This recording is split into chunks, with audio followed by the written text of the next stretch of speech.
Tomorrow, I die. Tomorrow, I die. And today, I want to tell the world what happened, and thus perhaps free my soul from the horrible weight which lies upon it. But listen, and you shall hear how I have been destroyed. When I was a child, I had a natural goodness of soul, which led me to love animals, all kinds of animals, but especially those animals we call pets. Animals which have learned to live with men and share their homes with them. There is something in the love of these animals which speaks directly to the heart of a man who's learned from experience how uncertain and changeable is the love of other men. I was quite young when I married. Quickly, she got for us several pets of the most likable kind. We had birds, a dog, a goldfish, and a cat. The cat was a beautiful animal of unusually large size and entirely black. I named the cat Pluto, and it was the pet I liked best. I alone fed it, and it followed me all around the house.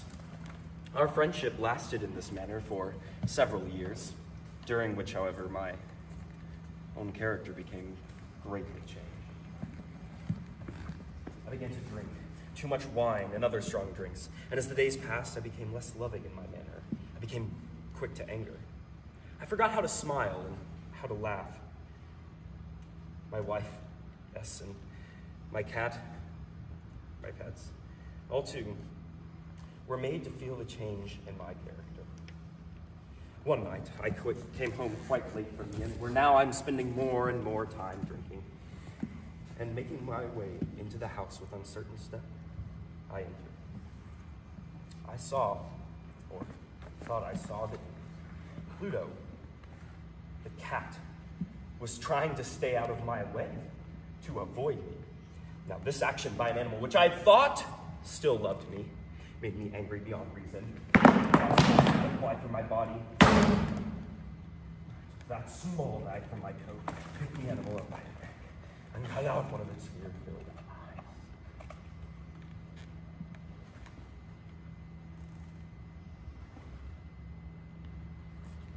Slowly, the cat got well.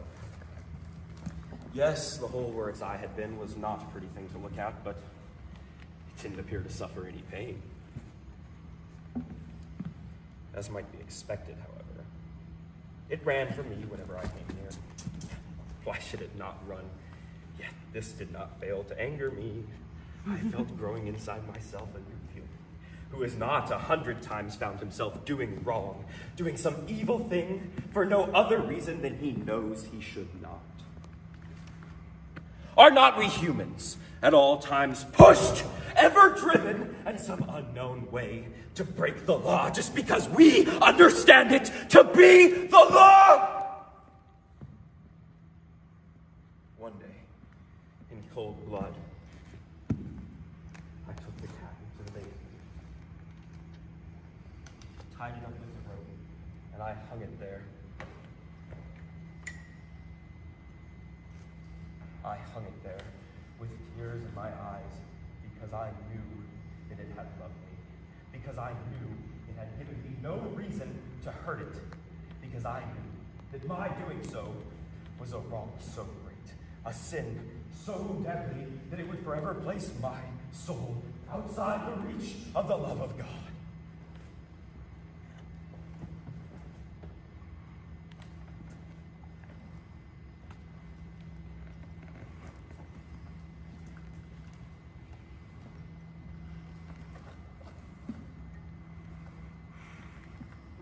Months went by. I could not drive the thought of the cat out of my mind. One night, I sat in the inn, drinking as usual. In the corner, I saw a dark object that I had not seen before. I looked over to see what it could be. It was a cat. A cat almost exactly like Pluto. I touched the wall with my hand, petted it, its back raised to meet me. Suddenly, I realized that I wanted the animal. I offered to buy it from the innkeeper, but he said he had never seen the animal before. So I left the inn, and it followed me home. I allowed it to do so. It soon became a pet of both my wife and myself. The morning after I brought it home, however, I discovered that this cat, like Pluto, had only one eye. How was it possible that I had not noticed this the night before? This fact only made my wife love the cat more, but I myself found a feeling of dislike growing in me. My growing dislike of the animal only seemed to increase its love for me. It followed me everywhere, always. When I sat, it lay down beneath my chair, and when I stood up, it got between my feet and nearly made me fall. Wherever I went, it was always there. At night I dreamed of it, and I began to hate that cat. One day, my wife called to me from the cellar, the old building where we were now forced to live. Yoo-hoo! As I went down the stairs, the cat, following as always, ran between my feet and threw me down. In sudden anger, I took that poor animal, its God-forsaken neck, and I took it, pulled out my knife once again, and struck. But my wife, she stopped me.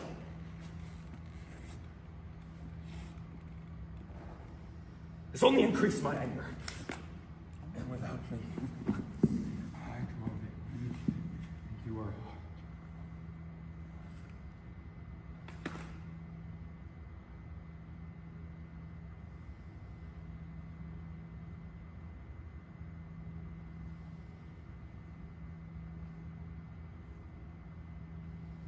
I looked around. Cat nowhere to be seen. But I had more important things to do, for I knew that I must do something with the body, and quickly. I noted a small place in the wall, just big enough for the body to slide in. It was an old fireplace. It was covered with stones, as it was no longer needed.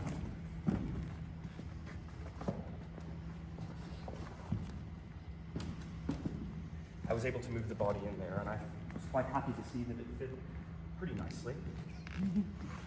I started to stack the stones one by one, slowly covering my wife's body. And as I stacked the final stone, I was quite pleased to see that no one could tell that a single stone had been moved. Days passed. Still, there was no cat. Few people came, asked about my wife, but I dismissed them quickly. But then one day, several officers of the police came, and certain they wouldn't find anything, I asked them in and went with them as they searched. Finally, they searched the cellar from end to end. I watched them quietly, and as I expected, they noticed nothing.